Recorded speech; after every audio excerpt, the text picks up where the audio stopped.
Imagina esto. Un niño nace en el corazón de África, en un reino antiguo, olvidado por los libros, rodeado de sabanas y espíritus, pero sin poder mover las piernas. Mientras otros corren libres bajo el sol, él apenas puede arrastrarse por el suelo. Su pueblo lo señala. Su madre llora. Algunos decían que los dioses lo habían castigado antes de nacer. Pero lo que nadie sabía es que ese niño estaba destinado a cambiar la historia de un continente entero. Esta es la historia de Sundiata Keita, el rey que no podía caminar y fundó un imperio legendario. Año 1217, África Occidental. En el antiguo reino de Kangaba nace un niño con nombre poderoso, Sundiata. Su madre, Sogolon, no era una reina común. Era una mujer con apariencia extraña, pero con un linaje espiritual que asustaba incluso a los sacerdotes. Pero el león, como le apodaron los adivinos, parecía débil. No caminaba, no hablaba y su cuerpo era frágil. Nadie en la corte creía en él. Las miradas eran frías, los murmullos implacables. Se decía que su nacimiento era un castigo, una señal de que los dioses ya no protegían al reino. Los nobles lo observaban desde las sombras, y en sus pensamientos una idea era común. Aquel niño, destinado a ser rey, no era más que un error del destino. En palacio, su medio hermano, Dankaran, se burlaba de él. Las sirvientas lo despreciaban. Hasta su padre comenzó a perder la esperanza. Entonces un día en el patio del palacio, con una calma que heló a todos los presentes, el niño miró a su madre y extendió la mano. Señaló hacia el gran baobab del patio, como si supiera exactamente lo que necesitaba. Sogolon entendió el gesto y, aún sin comprender del todo, fue a buscar una rama. Con la rama en sus manos, Sundiata se mantuvo en silencio por unos segundos. El aire se volvió denso. El patio entero guardó la respiración. Y entonces, apoyándose con firmeza, comenzó a incorporarse. Primero un temblor. Luego un movimiento lento, casi doloroso, pero imparable. Cuando su cuerpo se alzó completamente, el silencio fue total. Era como si el mundo hubiera contenido el aliento.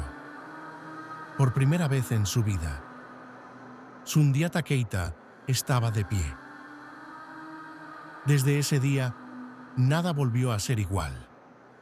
El niño que antes era motivo de burla comenzó a caminar por el palacio como si siempre hubiera pertenecido a ese lugar.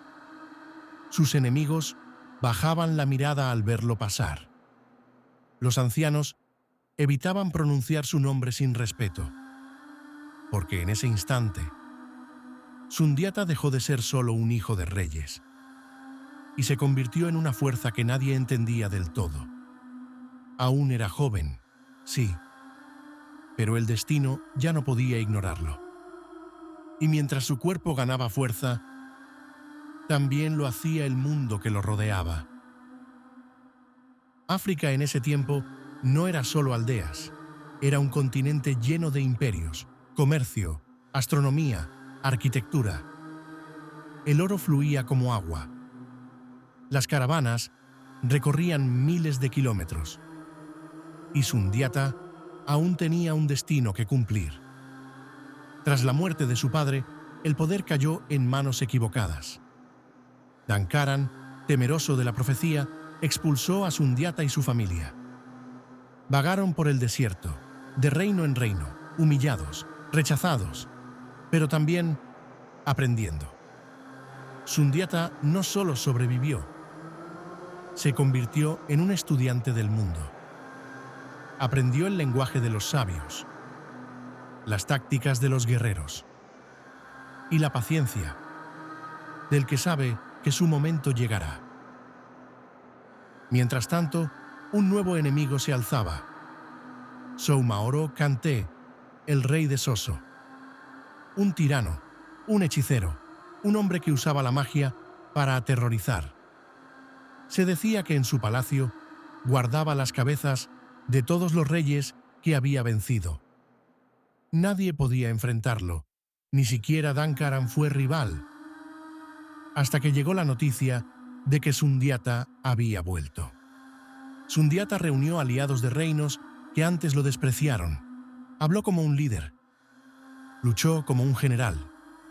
Y entonces llegó la gran batalla de Quirina, en 1235. Soumaoro parecía invencible. Las flechas no lo tocaban. Las espadas se rompían al rozarlo. Pero Sundiata sabía lo que hacía. Usó una flecha especial, con plumas de gallina blanca, símbolo de los espíritus puros, y la disparó directo al hombro del brujo.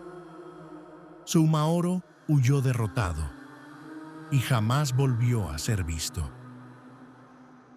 Con la victoria, Sundiata fundó el imperio de Malí, unificó a las tribus mandinga, codificó leyes y fortaleció la educación.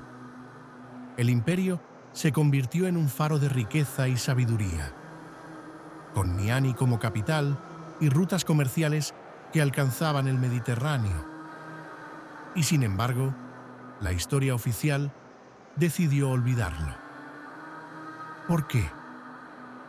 ¿Por qué no enseñan esto en las escuelas?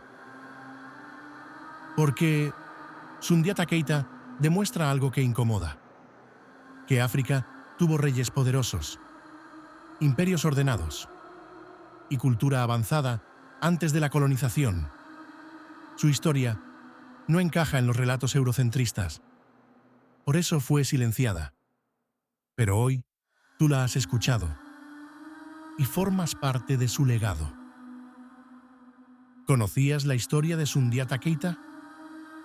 ¿Qué otras figuras crees que han sido borradas por la historia? Déjamelo en los comentarios. Y si quieres más historias que rompen el silencio del pasado, suscríbete. Porque aquí la historia no está muerta. Está viva y llena de misterios.